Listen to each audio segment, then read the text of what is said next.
Okay, good evening. So today I'm just going to tell you about why we should pay attention to Kotlin Multiplatform. So it's just yet another multi-platform technology out there. So if we look at the history of computing in general, like the ability to write an app once and reuse the same code base on different platforms has always been key. Like as developers, we've always wanted to be able to do the least amount of work possible. So being able to just write your code once and use it on different platforms has always been desirable. So this began in the early 2000s with the advent of personal computing.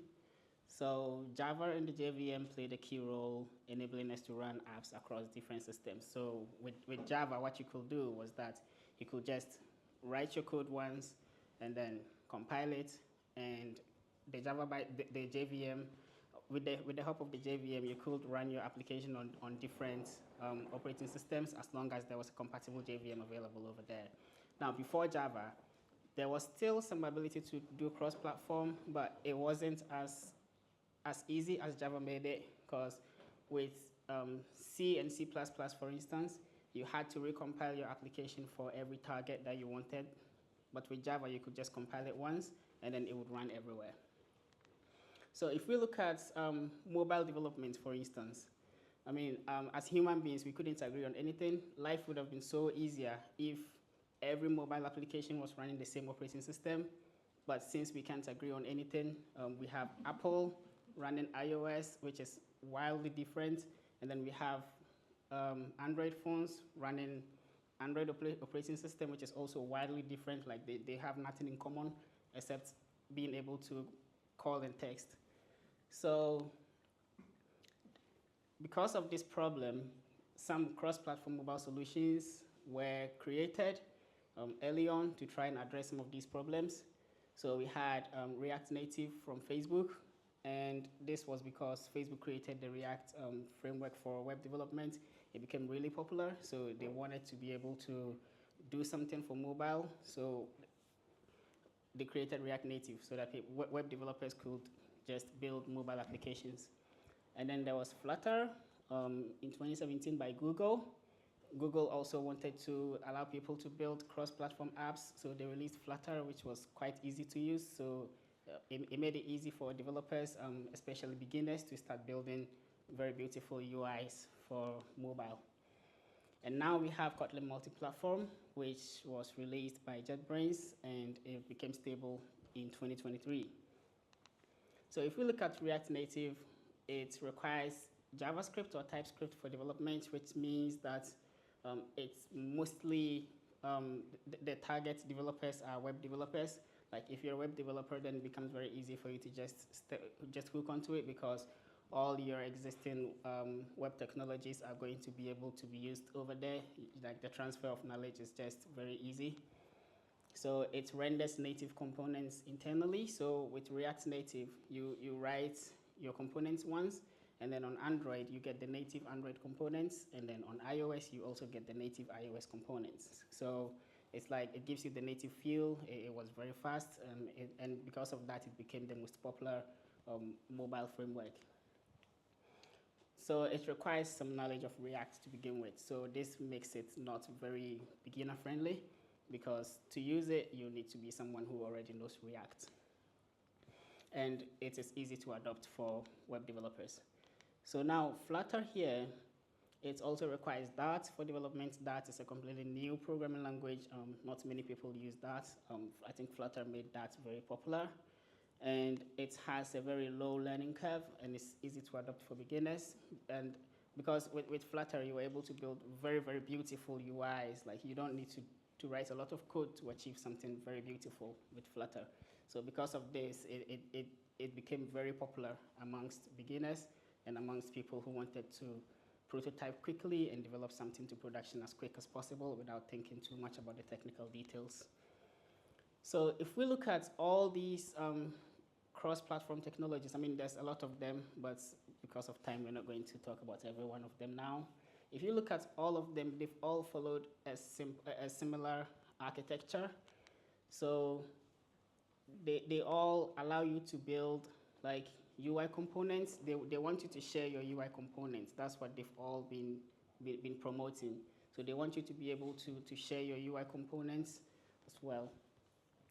And then trying to perform platform-specific logic is not easy. So it requires you to write separate code for each platform. So if you're using Flutter, for instance, and you want to do something specific to iOS and something specific to Android, you'll end up writing iOS code in Swift or Objective-C, and you'll end up writing Android code in Kotlin or Java, and you'll have to bring them all together inside your Flutter or Dart code. So what this meant was that you might run into a situation where you are maintaining a single code base in 3 different programming languages, because you need to know Dart, you need to know Kotlin or Java, and you need to know Swift or Objective-C. So this is how it looks like if we try to visualize the architecture of the cross-platform applications, the cross-platform technologies in existence. So they allow you to share your UI, and then they run your native code through some kind of a bridge, and then this bridge will produce the native code, which in turn gets used by the UI. So it follows something similar to this one. So now if we look at Kotlin Multiplatform, it was announced by JetBrains in 2017. It's been in the works for a while, but the stable version was only released just about 2 years ago in 2023. And all development is done in the Kotlin programming language. So Kotlin is another programming language which runs on the JVM. So it produces Java bytecode which can be run on any compatible JVM. So it's interoperable with Java or Scala. So you can mix and match Java code with Kotlin code and Scala code in the same project. It's going to work. So it compiles to native code on iOS, which means that it requires no interpretation layer, because iOS can run native code using LLVM. So that is how Objective-C and Swift code sometimes work. So if we look at Kotlin Multiplatform, it follows a different architecture. So it takes a different approach to multi-platform development, where it encourages sharing more of your business and data logic instead of sharing most of your UI, because I think in every application, like the backbone of the application is usually your data layer, where you're fetching data from. The things that are actually driving the UI is more important than the UI that you're displaying on the screen. So Kotlin Multiplatform allows you to do all these things in the shared space, whilst developing native UIs for each platform using their technologies. So it is very easy to integrate Android-specific logic because everything is done in Kotlin. So if you want to do something specific to Android, it's just using Kotlin. So the knowledge that you have in Kotlin for Android development is 100% transferable if you're trying to build something for Kotlin Multiplatform. And iOS-specific logic can also be written either in Kotlin native or Swift, dependent on how complex the logic is. So Kotlin native is something that the guys at JetBrains brought. So because Kotlin is a compiled language, it's fully interoperable with Objective-C or any other language that's compiled. So it can operate with Objective-C, C, or C++. You can produce Kotlin bindings for all these kind of programming languages and consume their code inside Kotlin as if they were Kotlin libraries. So if you're writing Kotlin native, what you'll realize is that you have access to all the iOS standard libraries to you in your Kotlin code. You can access them, you can use them over there. And it also gives you the ability to write your native code in Swift if you want to. So you can just declare interfaces in Kotlin and then implement them in Swift as protocols. So the UI is written in native technologies with Kotlin Multiplatform, so you have the choice to do whatever you want, because Kotlin Multiplatform is just going to generate a framework for you that you can integrate into your iOS project. So how you use it is up to you. You can decide to build the UI for it in Swift UI or UI Kit for iOS, or you can build the UI for it in Jetpack Compose if you want. So if we look at Kotlin Multiplatform, this is how its architecture is. So on the top of everything, we have the shared logic, which is the business logic, data layer, like your repositories, your models, everything that you need to access layer from some data sources. So when you compile these, it produces an iOS framework for Apple, and then an Android Gradle module for Android. So then you can go ahead and consume these deliverables either in iOS as a Swift UI. So you can just write a UI for it using a Swift UI. And then on Android, you can also write a UI for it using Jetpack Compose. In fact, it's up to you to do whatever you want to do with the framework that you get or the module that you get from Gradle.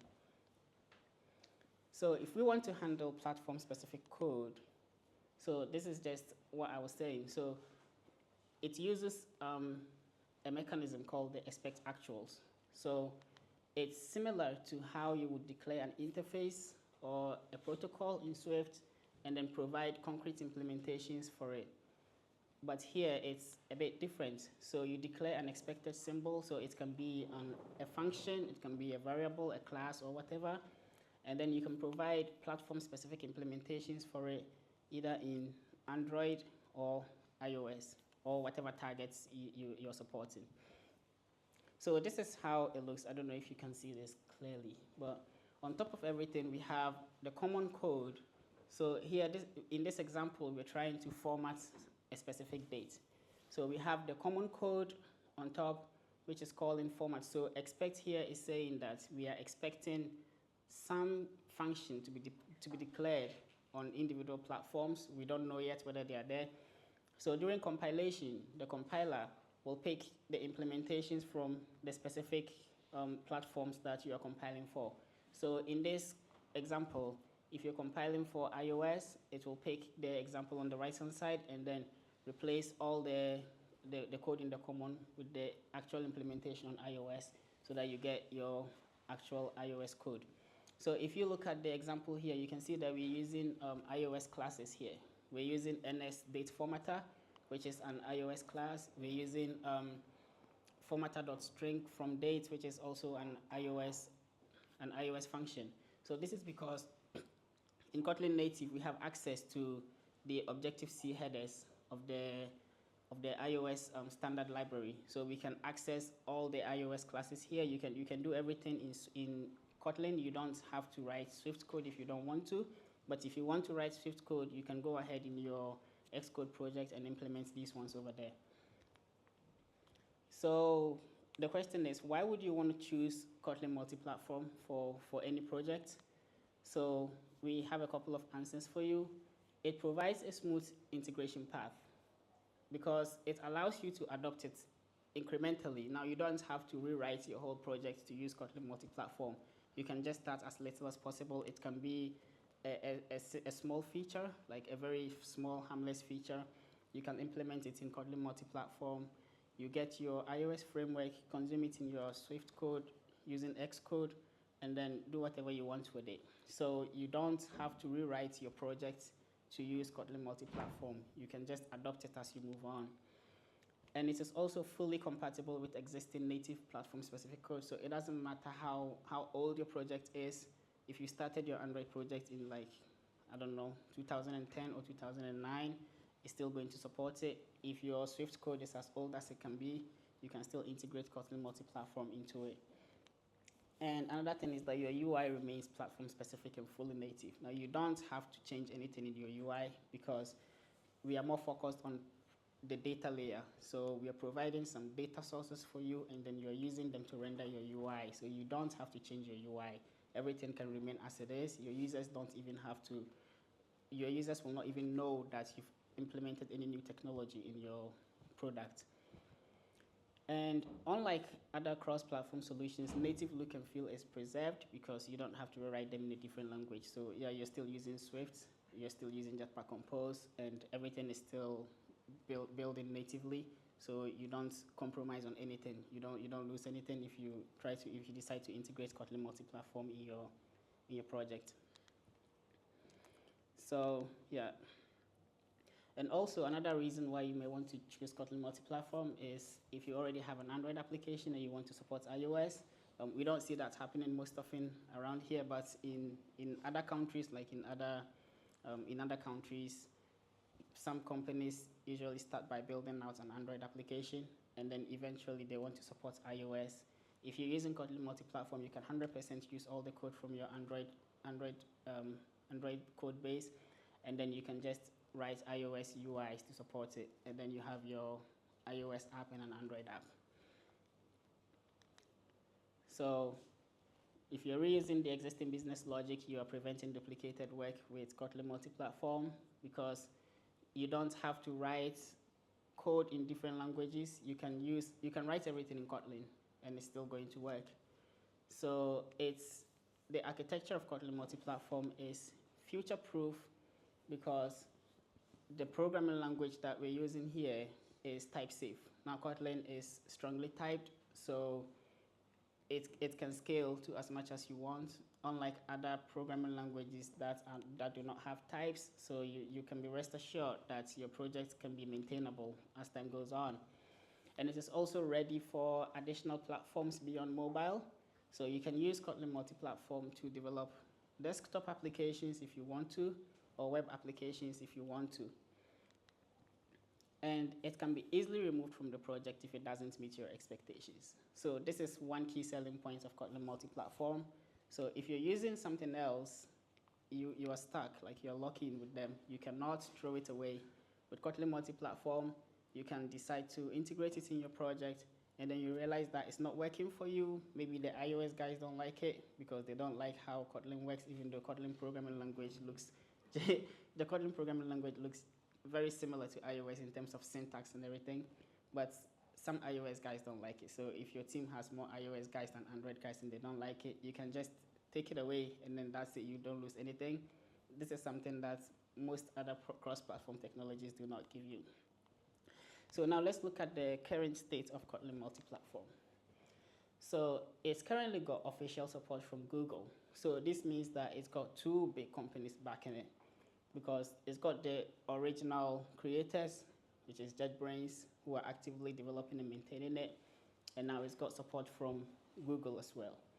So, which means that most native Android libraries are getting ported to multi-platform. So we've got Android libraries for doing a lot of things. So we've got things like navigation, lifecycle, and all these libraries now are getting ported to multi-platform, which means that as time goes on, it will have a very strong set of libraries that supports it.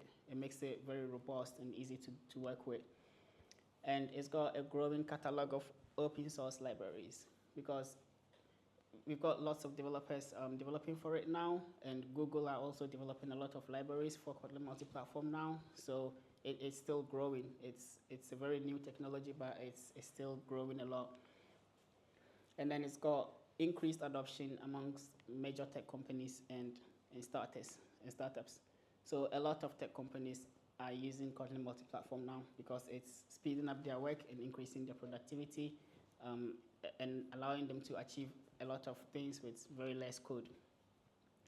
So it's got first-class libraries for common tasks such as networking and data serialization. So if you're using Kotlin Multiplatform, you don't need to import a third-party library to perform simple tasks like networking, data serialization, or navigation, or things like that, because we've got all these baked into the library from the collaboration between JetBrains and Google. And it's also got a matured tooling ecosystem. Now, I don't know if anyone here has heard of JetBrains, but they're like the guys making the best IDEs in the world. So, yeah. So they've got the best IDEs in the world. Like if you go to Java, for instance, I don't know any Java developer who does not use IntelliJ. Like everyone is using it. So they know how to build IDEs, and they know how to build developer tools. So they are the guys building Kotlin Multiplatform. They are the guys who built the Kotlin programming language. So they know how to make the IDEs work for the programming language that they've created. So everything works very seamlessly. So it's got first-class support in JetBrains IDEs with dedicated project templates and everything, how you want to set it up. So if you're using IntelliJ IDE or Android Studio, for instance, it's very easy to get started with Kotlin Multiplatform.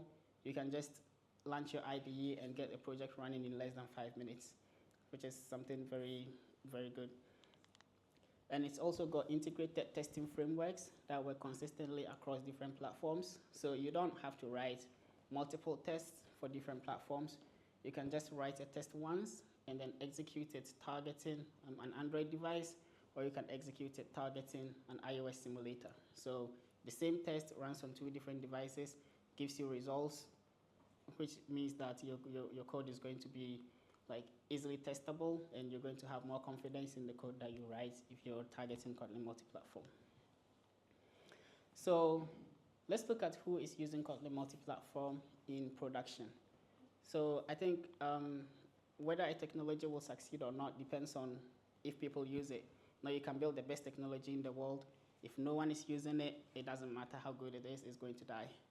So if we look here, we've got McDonald's, and they've got more than 10 million users, and they're using Kotlin Multiplatform in production to support their application. So they're using it to share business logic between their iOS and their Android clients. Now, if you look at Cash App or Square, so they provide like point of sale terminals and point of sale applications, and they've got more than 100 million users, and they're also using Kotlin Multiplatform in production. And this company is like, they've been the one company that supported Android development. I think the reason why Android development is very popular is because of Square or Cash App, because they built most of the popular Android libraries, and they're also actively supporting Kotlin Multiplatform development. So they've got it in production, supporting 100 million plus users, so which means that it's working for them. And then we've got Meetup. So yeah, I think yeah, this program was advertised on Meetup. They're also using 20 million plus users, and they're using Kotlin Multiplatform to power their app. I mean, if it wasn't working, I mean, the app would be crashing if anyone tried to access it. So yeah, obviously it's working for them. And then we've got Kareem. So I'm not sure if anyone here has heard of Kareem, but in the Middle East, it's like it's more popular than Uber over there. So it provides the same functionalities that Uber does, like for taxi, for food, and just things like that. And it's also got more than 50 million plus users, and they're also using Kotlin Multiplatform in production. So it's working for them. So yeah, thank you. Any questions?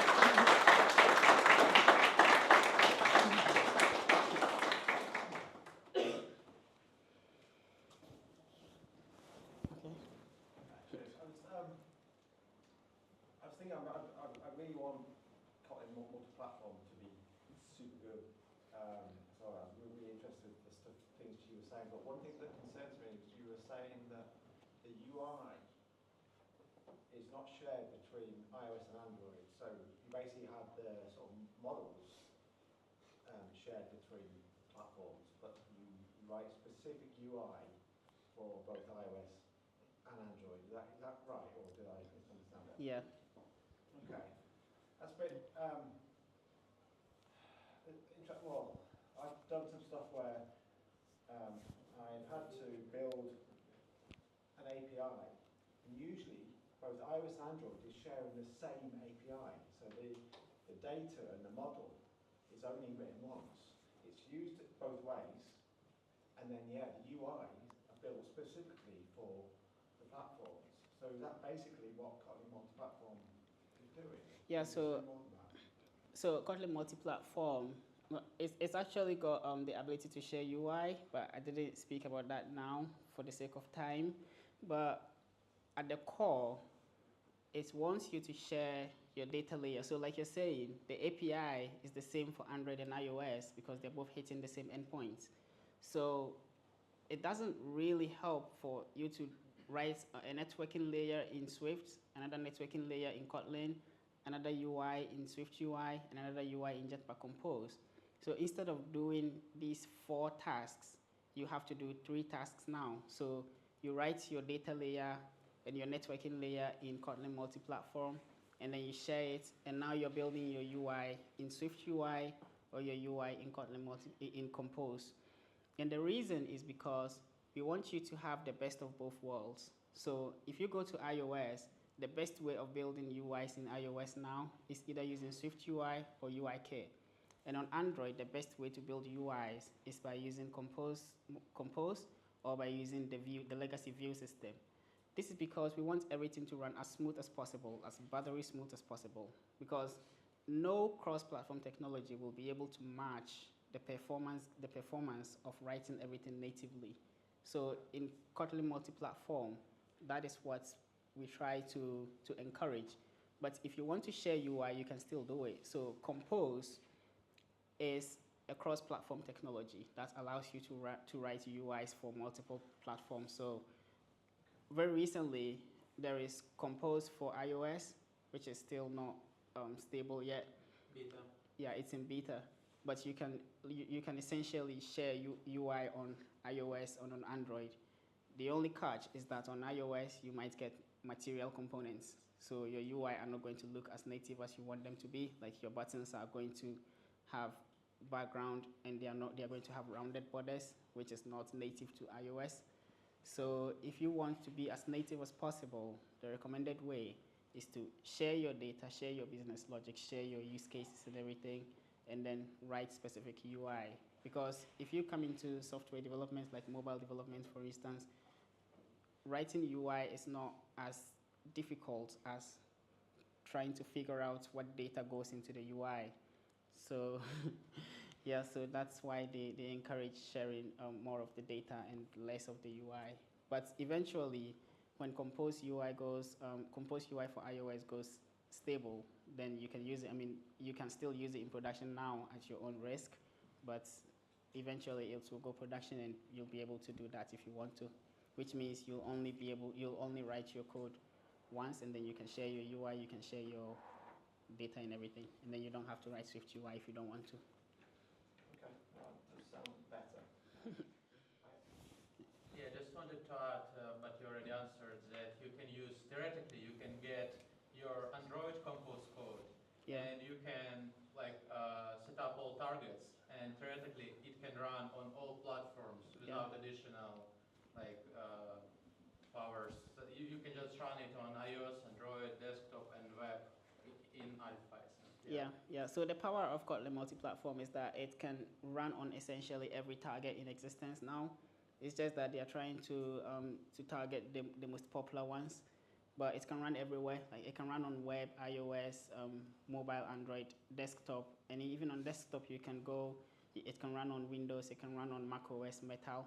So it can run everywhere because it compiles to native code, and native code runs everywhere.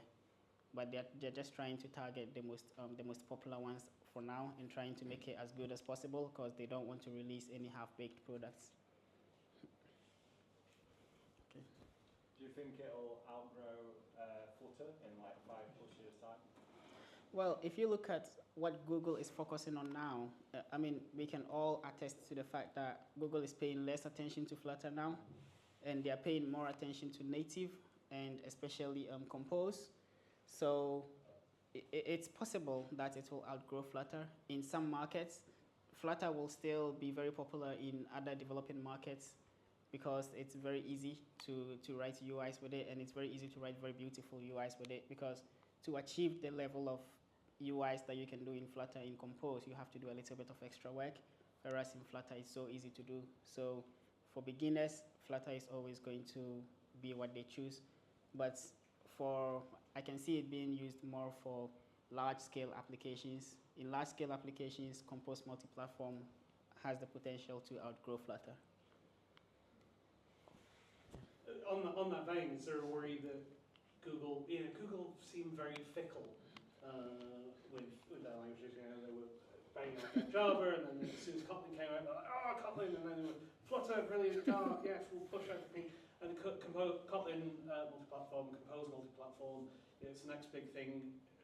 Google are all in like, are you worried about Google just latching on to the next big thing and leaving this behind? Yeah, well, I think the good thing is that with Kotlin, multi-platform, it's not only Google backing it. Like I said, it's got the backing of JetBrains. And JetBrains are more serious than Google when it comes to maintaining products.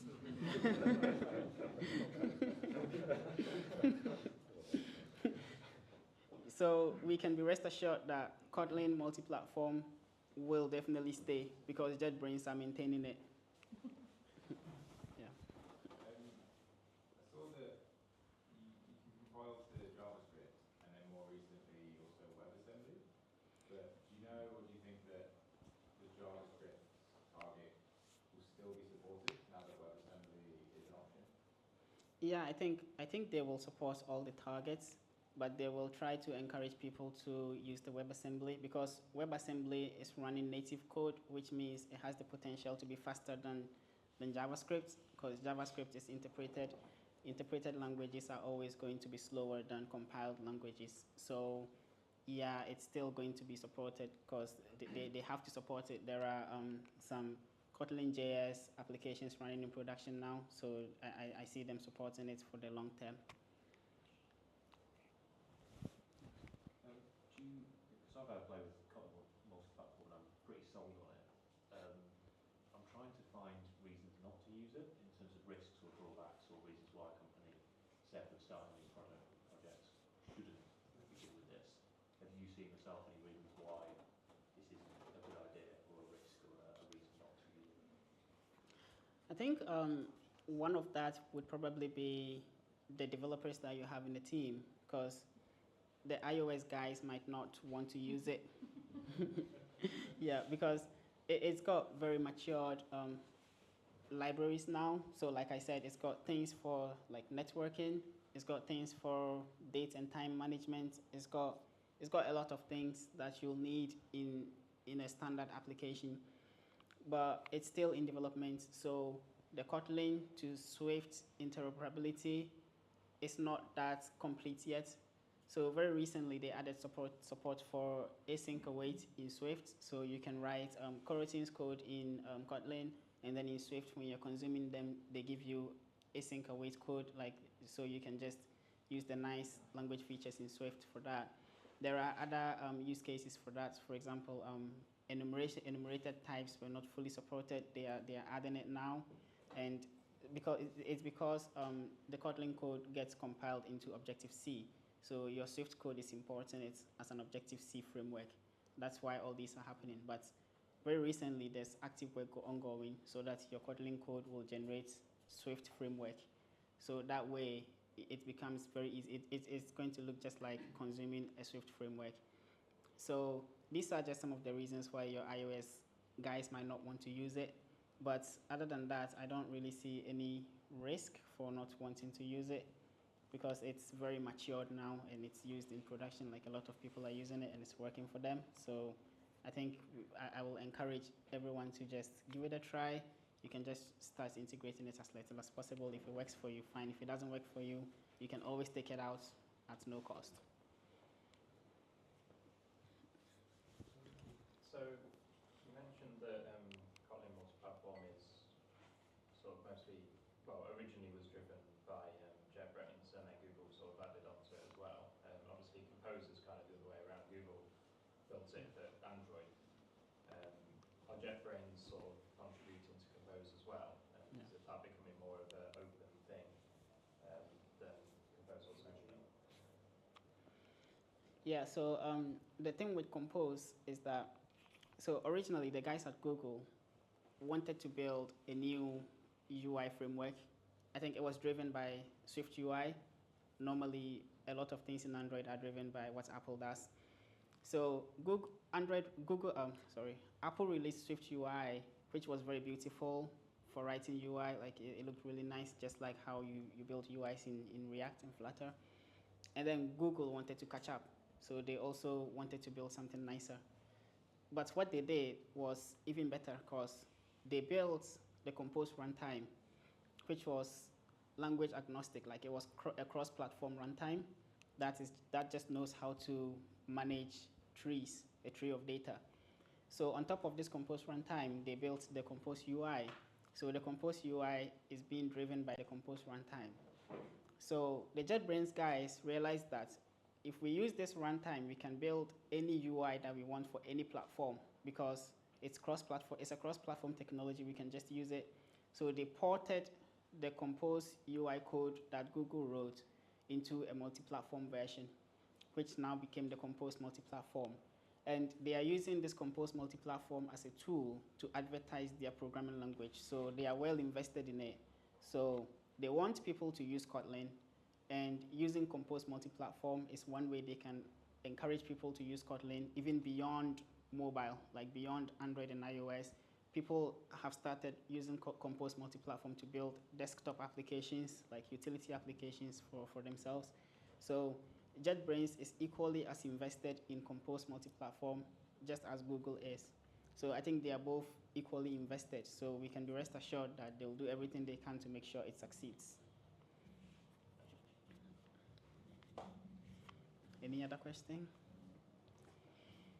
I have one, and there's a comment here. I'll do the comment from Slido first. So iOS users can download the DroidCom 2024 app on iOS.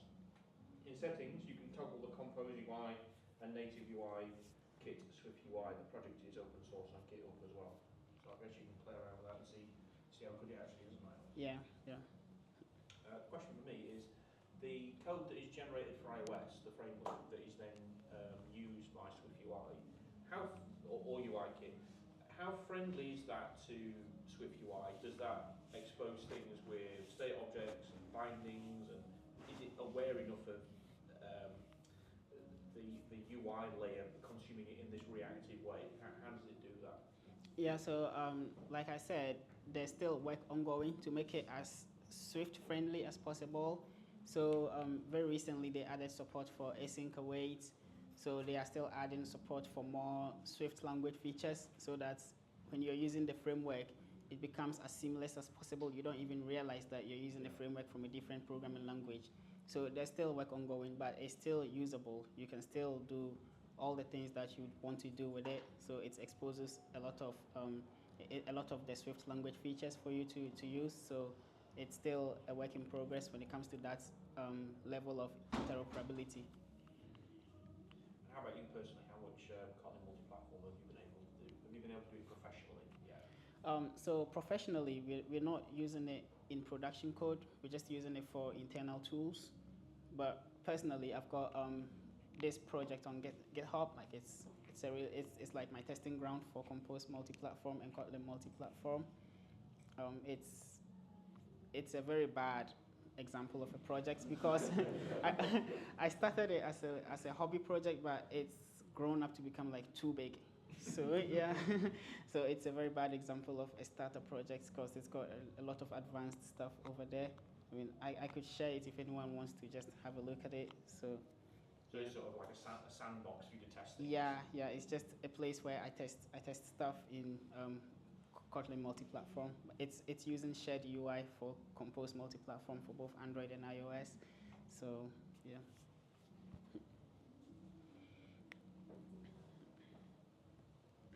Any question?